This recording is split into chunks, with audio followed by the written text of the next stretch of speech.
तो जब मैंने पढ़ाना स्टार्ट किया था ऑफलाइन, पहली बार जहां पढ़ाया था तो गुड़िया को मैंने वहां भी ऑफलाइन में पढ़ाया शुरुआत में। सबसे बड़ी बात तो इस जॉब में ये है कि ज्यादातर आपको चांसेस रहते हैं कि आपका होम डिस्ट्रिक्ट मिल जाए। तो कैसा अनुभव रहा, कितना वर्कलोड होता है आपके काम में। दूसरा सबसे बड़ा कंफ्यूजन होता है कि मुख्य सेविका सुपरवाइजर बनने के लिए क्या क्वालिफिकेशन होनी चाहिए, मतलब जैसे ऑफिस किस समय जाना है और कितनी छुट्टियां मिलती हैं। तो जैसे गुड़िया अब एक अधिकारी के तौर पर वहां आप कार्यरत हैं, तो सैलरी एक बड़ा मुद्दा होता है। कितनी सैलरी अभी वर्तमान में लगभग आपके पास रिसीव होती है? अच्छा, ऐसा भी लोग बोलते हैं कि हाँ ऐसे ही हो गया, तो कैसे पड़ी बड़ी। सभी प्यारी बहनों को और गुड़ियाओं को नमस्कार। जैसा कि आप जानते हैं कि बाल विकास एवं पुष्टाहार विभाग में एक पद होता है मुख्य सेविका यानी कि सुपरवाइजर।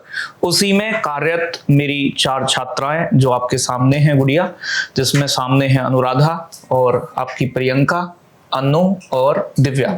ठीक है, तो आज इनके साथ ऑफिस मतलब गुड़िया आई हुई है और इनके साथ बहुत सारी हम बात करेंगे। संभावना है कि इस बार फिर 2026 में जल्दी ही आपको उत्तर प्रदेश में मुख्य सेविका की वैकेंसी देखने को मिले। तो किस तरीके की जॉब प्रोफाइल होती है, इनका वर्क क्या है, कितना काम होता है और सबसे बड़ी बात कि वेतन कितना होता है, तो कितना पैसा मिलता है, इन सब चीजों के बारे में, तैयारी कैसे करनी चाहिए, क्या सिलेबस होता है, ये बेसिक चीजें आज हम जानेंगे। और आपका हर डाउट जो हो सकता है, कोई गुड़िया तैयारी करना चाह रही हो, तो उन सभी के लिए ये वीडियो बड़ी हेल्पफुल रहेगी और एक एक प्रश्न हम गुड़ियाओं से पूछेंगे और जवाब उनका लेंगे। तो पहले तो आप सभी का बहुत बहुत स्वागत है। Thank you sir. तो गुड़िया आप बताओ, ज्वाइनिंग किए हुए कितना समय हो गया है अब तक लगभग आप? सर हमें लगभग 7 महीने हो जाएंगे। अच्छा, 7 महीने हो जाएंगे। तो ये गुड़िया वैकेंसी आपकी 2021 के पेट से 2022 में आई और ज्वाइनिंग आपको मिली है 2025 में, लास्ट में जाके होगी। तो बड़ा लंबा इंतजार करना पड़ा और उसमें बच्चों को कई सारी जगह बच्चियों ने भाग दौड़, मतलब आपका जनता दरबार से लेकर लखनऊ बहुत चक्कर लगाने पड़े। 2-4 बार हम भी पहुंचे वहां क्योंकि वैकेंसी काफी डिले हो गई। लेकिन अब जो इलेक्शन वाला साल है 2027 में, तो चीजें अब जो होंगी वो बड़ी फास्ट होंगी। चाहे यूपी में कोई भी वैकेंसी आप देख रहे हैं, उनका एग्जाम शेड्यूल भी बहुत जल्दी आ रहा है और रिजल्ट भी बहुत जल्दी मिलेगा क्योंकि 2027 में इलेक्शन है। तो पहली चीज ये गुड़िया, जैसे कि 7 महीने आपको लगभग हो गए काम करते हुए, तो कैसा अनुभव रहा, कितना वर्कलोड होता है आपके काम में, क्या नौकरी होती है, फील्ड में कैसे जाना होता है, एक बार बताएं। सर फील्ड वर्क भी है और ऑफिस वर्क भी है। फील्ड वर्क में हमें हफ्ते में 4 दिन फील्ड में जाना होता है आंगनवाड़ी केंद्रों पर निरीक्षण के लिए जी। और बाकी के 2 दिन हम ऑफिस में शासकीय कार्य करते हैं। 2 दिन शासकीय? हाँ जी सर। तो जैसे आप फील्ड में जाते हैं आंगनबाड़ी केंद्रों में, तो उनमें सर्वेक्षण करने के लिए कि कितना सामान आया, क्या चीजें हुई, उस तरीके से चेक करने के लिए जाना होता है। तो आपको मतलब जैसे आपका हापुड़ डिस्ट्रिक्ट है जो आपको अलॉट है, आपका होम डिस्ट्रिक्ट ही है? जी सर। तो सबसे बड़ी बात तो इस जॉब में ये है कि ज्यादातर आपको चांसेस रहते हैं कि आपका होम डिस्ट्रिक्ट मिल जाए। तो ये आपने अपना होम डिस्ट्रिक्ट ही चुना था। हाँ जी सर। तो आपके भी जैसे एक जिले के अंदर कई सारे ब्लॉक होते हैं, तो आपको अलग अलग ब्लॉक एलोकेट हुए होंगे। हाँ जी सर। तो एक ब्लॉक में कितने सुपरवाइजर हैं लगभग? सर वो सेक्टर के अकॉर्डिंग होता है। जैसे कि हमारे पास हापुड़ परियोजना है, सिंभावली परियोजना है, गढ़ परियोजना है और धौलाना परियोजना है। तो हापुड़ परियोजना में 11 सेक्टर है, तो उसी के अकॉर्डिंग 11 सुपरवाइजर्स हैं। अच्छा, 11 सुपरवाइजर हैं, एक सेक्टर के लिए एक सुपरवाइजर काम करता है। जी जी जी। दूसरा सबसे बड़ा कंफ्यूजन होता है कि मुख्य सेविका सुपरवाइजर बनने के लिए क्या क्वालिफिकेशन होनी चाहिए। तो गुड़िया आप बताएं दिव्या कि क्या क्वालिफिकेशन होनी चाहिए सुपरवाइजर बनने के लिए इसमें? सर क्वालिफिकेशन तो ग्रेजुएट होना चाहिए सबसे पहले, और ग्रेजुएशन में आपके पास 2 साल मिनिमम जी होम साइंस या सोशियोलॉजी दोनों में से कोई एक जरूर होना चाहिए। अगर दोनों में से एक है और 2 साल है तो वो एलिजिबल है। जी सर। तो जो बच्चे ऐसे हैं जिनके पास मतलब ग्रेजुएशन है, 2 साल उनके पास होम साइंस या सोशियोलॉजी रही हो, बीए किया हो या बीएससी किया हो, आपने कुछ भी किया हो, मतलब 2 साल आपके पास वो विषय रहा हो, तो आप फॉर्म भरने के लिए एलिजिबल है। तो दिव्या ये बताओ गुड़िया, जैसे आपका जो पर डे का जो मतलब दिनचर्या होती है वो किस तरीके से होती है, मतलब जैसे ऑफिस किस समय जाना है और कितनी छुट्टियां मिलती हैं, क्योंकि बहुत सारी लड़कियां तैयारी कर रही हैं, तो वो ये रहता होगा कि कितनी छुट्टी लड़कियों को ज्यादा चाहिए। सर टाइमिंग तो वही 10 से 5 रहती है। उसके अलावा अगर छुट्टियों की बात करें तो पब्लिक हॉलीडे सारे, संडे रहता ही है और सेकंड सैटरडे और गुड फ्राइडे वगैरह, जो मतलब पब्लिक हॉलीडे होते हैं वो सब, वो सारी छुट्टी। जी सर। अच्छा, सीएल वगैरह कितनी मिलती है गुड़िया? सीएल सर सीएल मिलती है 14। अच्छा, और EL का तो अभी तुम्हारा EL सर अभी एक, जब तक हम प्रोबेशन पीरियड पे हैं, जब तक EL नहीं, 1 साल में जी 1 साल तक नहीं, पर अगली साल से EL भी मिलनी स्टार्ट हो जाती है। तो बाकी जैसे मतलब फील्ड में जाते हो तो किस समय तक फील्ड में रहना है? जैसे सर 2 बजे के बाद हमें फील्ड में से वापस आ जाता है ऑफिस, क्योंकि 2 बजे के बाद आंगनवाड़ी केंद्र सब बंद हो जाते हैं, तो फिर फील्ड में रहने का तो कोई मतलब नहीं है उसके बाद। तो जैसे गुड़िया अब एक अधिकारी के तौर पर वहां आप कार्यरत हैं, तो आपको जैसे आप पहले बड़ी दिक्कतें थी कि जो सामान आता था मतलब पोषण के लिए, बच्चों के लिए, महिलाओं के लिए, वो सामान पहुंच नहीं पाता था जनता तक। सर सबसे पहला जो सबसे अच्छा काम हुआ है वो है THR FRS। पहले ऐसा होता था कि सिर्फ साइन करा के एक लाभार्थी को राशन दे दिया जाता था, लेकिन अब ऐसा नहीं है। अब जिस लाभार्थी का नाम पोषण ट्रैकर पर है और वो उस राशन को सिर्फ वही व्यक्ति लेके जा सकता है जिसका नाम फीड है, उसका फेस कैप्चर होगा THR पर, यानी कि टेक होम राशन। उस राशन को सिर्फ वही व्यक्ति लेके जाएगा जिसका पोषण ट्रैकर पे नाम फीड है। तो यहाँ से जो पहले अपात्र लाभार्थी थे पहले वो ले जाते थे राशन, लेकिन अब ऐसा नहीं है। तो यहाँ पे एक बहुत ही अच्छा सुधार हमको देखने को मिला है। तो ऐसा है जैसे राशन डीलर थे पहले या फिर आंगनवाड़ी जो कार्य करती थी, वहां बड़े लेवल पे चीजें गड़बड़ थी, लेकिन अब जो है वो चीजों में काफी सुधार हुआ है और चीजें डिजिटल जब से होने लगी हैं। तो प्रियंका गुड़िया आप बताओ कि सबसे बड़ी बात होती है कि किसी नौकरी में कितनी घर चलाने के लिए जो वेतन मिलता है, अपना खर्चे के लिए, आपको सबसे बड़ी बात होती है कि आप नौकरी कर क्यों रहे हैं, क्योंकि अपनी फैमिली के लिए। तो सैलरी एक बड़ा मुद्दा होता है। और ग्रेजुएशन लेवल की जॉब है तो आप जानते हैं, तो कितनी सैलरी अभी वर्तमान में लगभग आपके पास रिसीव होती है कट पिट के? सर 50 के समथिंग। 50 के समथिंग आपकी सैलरी वर्तमान है। तो मतलब इतने में खुश तो हो गई? बहुत खुश। खर्च चल जाता है तो बढ़िया चल जाता है। ठीक है, ठीक है। एक सबसे बड़ी बात जो हम गुड़ियाओं से पूछने वाले हैं कि आप जानते हो कि अभी भी हमारे जो रूरल इलाके हैं, ग्रामीण इलाके हैं, वहाँ लड़कियों की शिक्षा पर उतना ध्यान माँ बाप नहीं देते। आज ये चारों गुड़ियाएं सिलेक्टेड हैं हमारी, और भी बहुत सारी इसमें जितनी लगभग पढ़ी होंगी वो ज्यादातर पढ़ी हुई हैं हमसे ही। आज ये क्या फील करती हैं, इनके बारे में समाज क्या सोचता है? आज ये इंडिपेंडेंट हैं, फाइनेंशियली स्टेबल हैं, किसी पर डिपेंडेंसी नहीं है। अब क्या परिवर्तन मतलब आप देखते हो? सर मेनली तो अगर हम एम्प्लॉयड होते हैं तो हमारे अंदर एक अपना भी कॉन्फिडेंस आता है कि हम अपने लेवल पे अपनी चीजों के लिए अपना डिसीजन ले पाते हैं जी। सबसे बड़ी बात तो वो है हमारे लिए जी गुड़िया। और सर थोड़ा चेंजेस ये भी आया है कि हम पहले रिक्वेस्ट करना पड़ता था कहीं जाने के लिए, अभी है कि अभी तैयार हो गए, बता के जा रहे हैं कि हम वहाँ जा रहे हैं। हाँ, मतलब एक बार बोल दिया तो इसका मतलब फिर घर वाले भी नहीं कहते। हाँ। जैसे आज हमसे मिलने आई गुड़िया तो मतलब बोल के कि सर के पास जाना है, तो मतलब इतना ज्यादा वो इशू अब नहीं है। क्योंकि इतना देखो, सही और गलत का निर्णय तो वो हमारे ऊपर ही है। वो हम काम करते हुए भी सही रह सकते हैं और नाकाम करते हुए भी खराब हो सकते हैं, ठीक है ना। फैमिली में भी इज्जत मतलब मुझे लगता है कि बढ़ जाती है, गांव समाज में तो बढ़ती है। ये तो मतलब फिर भी शहर से हैं, गांव में तो इन चीजों को लेके बहुत ज्यादा वो होता है। मैं और ये तो दोनों ही गांव से बिलोंग करते। ठीक है, साथ के साथ जैसे गुड़िया दोनों हमारी गांव से बिलोंग करती हैं, तो गांव में एक गवर्नमेंट जॉब को लेकर और भी चीजें होती हैं। आप ये मानो कि आप अगर 3 साल 4 साल आपको इस चीज में बीत गए कि सिर्फ आप ड्यूरिंग तैयारी रहे हो, तो फिर घर वाले भी ये प्रश्न पूछते हैं कहाँ जाती हो, पढ़ने जाती हो, कोचिंग जाती हो, सिलेक्शन नहीं हो रहा है। आज के समय में अगर आप पढ़ रहे हैं, आप मेहनत कर रहे हैं, तो जो ज्वाइन लेटर आपको ऐसा मिलेगा कागज वाला, वही एक प्रूफ है कि हाँ मैंने मेहनत की है। तो जब मैंने पढ़ाना स्टार्ट किया था ऑफलाइन, जहाँ से पलखुए से स्टार्ट किया था, पहली बार जहाँ पढ़ाया था, तो गुड़िया को मैंने वहां भी ऑफलाइन में पढ़ाया शुरुआत में। तभी से जुड़ी हुई, बीच में तैयारी करी, कई सारे एग्जाम दिए और लास्ट में आके फाइनल यहाँ सिलेक्शन हो गया। तो इससे मतलब घर वालों को भी एक ये इच्छा जगी होगी कि हाँ वास्तव में कुछ कर दिखाया है, तो ऐसा महसूस होता है। तो गुड़िया जैसे आपका रिजल्ट आया और बाकी चीजें हुई, तो तुम्हें मतलब लगता है कि आसपास के लोगों को, जो लोग ये उंगली उठाने वाले होते हैं, तो क्या रिएक्शन आप मानते हो, क्या कैसा रिएक्शन रहा और क्या फील हुआ लोगों को? सर देखिए, संतुष्टि तो किसी को होती नहीं है। अगर हम मतलब जॉब से पहले की बात करें तो लोगों को लगता था कि मतलब ऐसी रास्ता ही खूंद रहे हैं पढ़ नहीं रहे, मतलब पढ़ नहीं रहे, टाइम पूरा करना है। सिलेक्शन हो गया तो अभी लग रहा है कि तुक्के से हो गया है। अच्छा, ऐसा भी लोग बोलते हैं कि हाँ ऐसे ही हो गया, तुक्के से, पढ़ी बड़ी नहीं। अभी भी ऐसे ही बोलते हैं, अड़ोस पड़ोस में, थोड़ा घर में भी हो ही जाता है कभी कभी लड़ाई में भी। मतलब ये सारी चीजें कि इसने पढ़ाई करी हुई थी, तैयारी करी हुई थी इस चीज की, कैसे हो गया एकदम, या कुछ मतलब कुछ वो करा है इन्होंने, पैसा वैसा वैसा बहुत सारी, मतलब मुझे तो बहुत सारी चीज़ों का सामना करना पड़ा है अपने गांव में इन सब चीज़ों को लेके कि इसने पढ़ाई करी हमने तो ना देखा, या मतलब पापा को कह के कि पैसे दिए उन्होंने कहीं पे।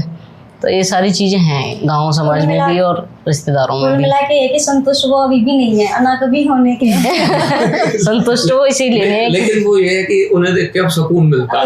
हम तो खुश हैं उन्हें देख के ऐसे। अब जैसे प्रियंका का फिर एक दिन फोन आया, जिस दिन रिजल्ट देखा है उसने, हाँ भैया हो गया, और बहुत सारे बच्चों का हुआ।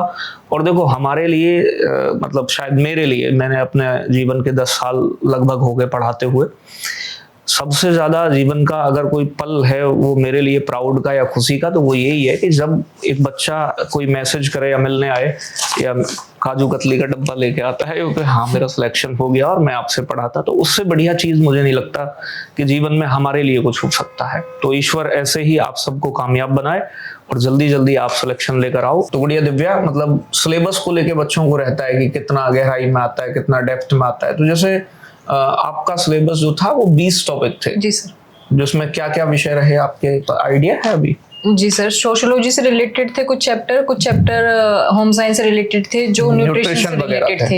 हाँ, और कुछ चैप्टर सर डिसीजेस वगैरह से रिलेटेड थे, जिसमें इम्यूनाइजेशन, वैक्सीनेशन, इनसे रिलेटेड कुछ कौन सा टीका कहाँ लगता है, कैसे लगता है। हाँ। तो सिलेबस बहुत जटिल नहीं है, लेकिन एक चीज मैं यहाँ और बताऊंगा कि यूपी SSSC के थ्रू जितनी भी अब वैकेंसी आ रही है, तो उसमें 20 क्वेश्चन यूपीजी के और 15 क्वेश्चन का कंप्यूटर हर एग्जाम में ऐड है।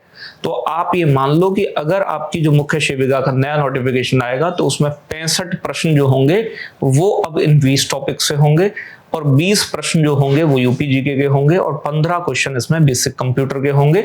सिलेबस 100% मैं आपसे लिख के दे रहा हूँ कि बदलने वाला है। तो दिव्या, जैसे ये वैकेंसी अगस्त 2022 में आई, इनका पेपर पहले होना था नवंबर दिसंबर में 2022 में, लेकिन ये डिले होते हुए सितंबर के महीने में 2023 में हुआ। तो इस बीच आपने किस तरीके से अपनी पढ़ाई की, कितने घंटे पढ़ते थे, क्या आपका मतलब पढ़ाई की पूरी स्ट्रेटेजी रही, थोड़ा एक बार बताएं। सर स्टार्टिंग में क्योंकि हमारे पास जो नोटिफिकेशन में डेट थी एग्जाम की, उसके हिसाब से हमारे पास 3-3.5 महीने थे जी आफ्टर फिलिंग द फॉर्म। तो 3-3.5 महीने के हिसाब से मैंने जो 20 चैप्टर थे उनको डिवाइड किया कि मैं एक दिन में 4 घंटे या 5 घंटे एक चैप्टर को दूंगी, तो उस हिसाब से मैं कंप्लीट कर लूंगी, अपने चैप्टर भी कंप्लीट कर लूंगी और उसके बाद रिवीजन भी चालू हो जाएगा। लेकिन क्योंकि स्टार्टिंग में थोड़ा सा मुझे भी ये लगा, क्योंकि हमारे पास गाइडेंस नहीं था, हमें ये नहीं पता था कि क्या चीज़ कहाँ से पढ़नी है। फिर उसके बाद मैंने कोर्स में अप्लाई किया आपके, तो उससे मुझे गाइडेंस मिली, उससे मुझे ये पता चला कि कहाँ से क्या चीज़ पढ़नी है, कितना पढ़ना है, तो उसमें मेरा टाइम बहुत बचा। मुझे ये नहीं हुआ कि मुझे अब मैं बीए की अपनी बुक्स पुरानी वाली खोलूं, फिर कुछ एक्स्ट्रा बुक्स लेके आऊं कंपटीशन की, ऐसा मैंने नहीं किया। क्योंकि इसमें ना सिलेबस थोड़ा सा क्या है कि किसी एक बुक से नहीं है, अलग अलग चैप्टर हैं, तो कुछ बायोलॉजी के हैं, कुछ महिलाओं से संबंधित है, कुछ सीडीपी के भी टॉपिक्स थे इसमें, मतलब बाल विकास वगैरह क्या है, सारी चीजें, सोशियोलॉजी हो गया, तो अलग अलग मिक्स है। अब यूपीजी के और कंप्यूटर भी होगा, तो मतलब कई सारी ग्रेजुएशन लेवल की चीजें होती हैं, वो आपकी ग्रेजुएशन लेवल की जो बीए की बुक्स हैं अलग अलग, उनसे ही चीजें आती हैं। तो लगभग कितने घंटे आप मतलब लास्ट तक, मतलब जैसे आपने सिलेबस 4 महीने में लगभग पूरा कर लिया होगा? सर कंसिस्टेंसी से ही मैंने मतलब रोज ही करी। अच्छा, मतलब पर डे टाइम डिसाइड कर लिया कि 4 घंटे 5 घंटे पढ़ना है मुझे इस चीज के लिए। हाँ। और फिर बाद में जैसे डिले होता गया तो फिर अपना रिवीजन करते रहे चीजों का। मॉक टेस्ट भी थे सर जो आपने कराए थे, तो मॉक टेस्ट की भी मैंने हेल्प ली है। और प्रीवियस ईयर क्योंकि इसका कुछ नहीं था, पहले नहीं था। हाँ, प्रीवियस ईयर क्योंकि इसका पहले कुछ नहीं था, इस वजह से मतलब थोड़ी दिक्कत तो हुई एग्जाम में, लेकिन किस तरीके के क्वेश्चन आए। हाँ, लेकिन ये मॉक टेस्ट से आइडिया लग जाता है। मॉक टेस्ट से हमें बहुत ज्यादा उससे हेल्प मिली, जो प्रीवियस ईयर से हमें मिलनी थी वो हमें मॉक टेस्ट से हेल्प मिली। तो अब जो है आप जो तैयारी कर रहे हैं, एक बार तो जो भी आपका पेपर हुआ है अभी पीछे, इस पेपर के आप प्रीवियस ईयर एक बार जरूर एनालिसिस करें कि कैसा पेपर किस लेवल का आता है। बहुत सारी ऐसी भी हैं जो एजेड रही, क्योंकि इसमें 40 एज तक ली जाती है, फिर एज रिलैक्सेशन भी होता है, तो हमने सम्मान समारोह किया, उसमें बहुत सारी ऐसी भी गुड़ियाएं थी जो मतलब जिनके बच्चे थे या फिर मैरिड हैं, और आप में से भी बहुत सारी तैयारी करने वाली होंगी, तो वहां समय निकाल पाना उतना कि 4 घंटे भी मिल जाए वो बड़ा होता है। लेकिन यहाँ एक चीज ये है कि 20 टॉपिक है तो लिमिटेड सिलेबस है, तो तुम अगर अभी से 3-4 महीने अगर लगातार तुम 4 घंटे भी पढ़ रहे हो तो वो सिलेबस एक बार कंप्लीट कर लोगे। सिलेबस कंप्लीट करके अपने नोट्स आप प्रिपेयर कर लो, जैसे आपने खुद से भी बनाए होंगे अपने नोट्स, और फिर उसके बाद जो अपना रिवीजन करो और मॉक टेस्ट लगाओ, लाइव क्वेश्चंस भी करवाएंगे और मॉक टेस्ट भी मिलेंगे, तो वो एक बेहतर रहेगा आपके लिए चीजें। तो गुड़िया अनु, आप बताएंगे कि मतलब जैसे ड्यूरिंग स्टडी आपने मतलब क्या स्पेशल ऐसा किया जिससे कि आपको बहुत हेल्प मिली हो और वो जरूरी है मतलब आपकी नजर में? हाँ सर, मतलब थोड़ा शॉर्ट नोट्स बनाने जरूर चाहिए, क्योंकि हमें लास्ट टाइम पे ये होता है कि कौन सा टॉपिक कहाँ पे है, तो हमें पॉइंट पॉइंट करके शॉर्ट नोट्स अगर बना लेंगे तो वो बहुत हेल्प। तो गुड़िया अनुराधा, जैसे आप जानते हैं कि सिलेबस तो हमारे पास लिमिटेड है, लेकिन पढ़ने के लिए हमारे पास बेस्ट सोर्स क्या रहा, जैसे आपके पास क्या रहा और आपके नॉलेज में क्या है जिससे कि बच्चा एक सही तैयारी कर सकता है?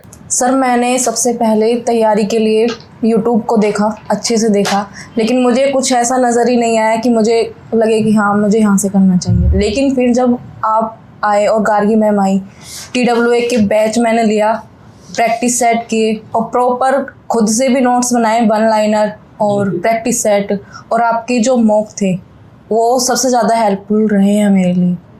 तो लास्ट मतलब मॉक टेस्ट से आपने मॉक टेस्ट लगाया तो टाइम मैनेजमेंट एक बढ़िया रहा होगा।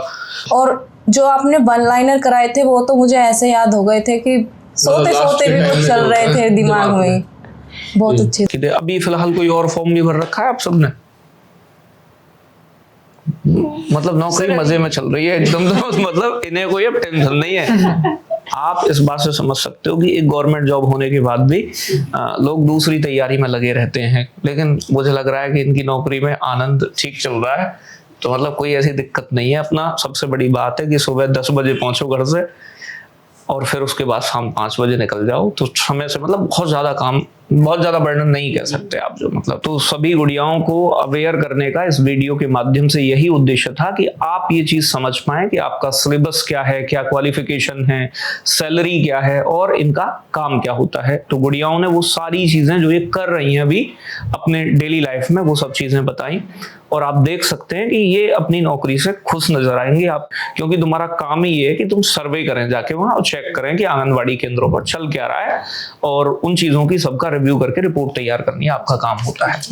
तो आप सभी ये मान लो कि किसी भी नौकरी से अच्छा, एक फीमेल के लिए इससे अच्छी नौकरी मैं नहीं मानता कि कोई होगी, जहां अपना जिला मिल जाए तो उससे सोने पे सुहागा ही होता है। और मैं लगता हूं कि जितने भी और भी मुख्य सेविकाएं जो इस वीडियो को देख रही होंगी, अलग अलग जगह काम कर रही होंगी, वो भी हमसे लगभग शायद 2, 4, 5 की तो कहता नहीं जो ना पढ़ी और जानती ना हो, लेकिन हाँ पढ़ी जरूर होंगी। तो आप भी अपना रिव्यू दीजिएगा कि इन गुड़ियाओं ने जो चीजें बताई हैं वो आपको कैसी लगी।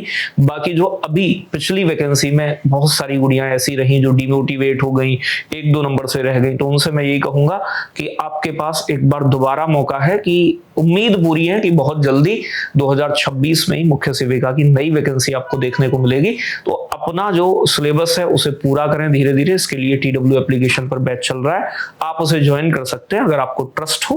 बाकी ट्रस्ट हो जाएगा, क्योंकि और दूसरा कोई इसके लिए हमसे बेहतर नहीं पढ़ाएगा, क्योंकि हमने पढ़ाया भी है और सिलेक्शन भी काफी हद तक हमारे पास से सारे हुए हैं बच्चों के। तो आप भी उसमें अपने आप को इनरोल कर सकते हैं, अपनी तैयारी कर सकते हैं। और अभी से आप अगर मैरिड भी हैं, अगर काम भी कर रही हैं और आपके पास अगर समय उतना है ना कि आप 3-4 घंटे दे सकती हैं, तो आप 3-4 घंटे की मेहनत से भी नौकरी इसमें ले सकती हैं अगर आपने पैड 2025 दिया है।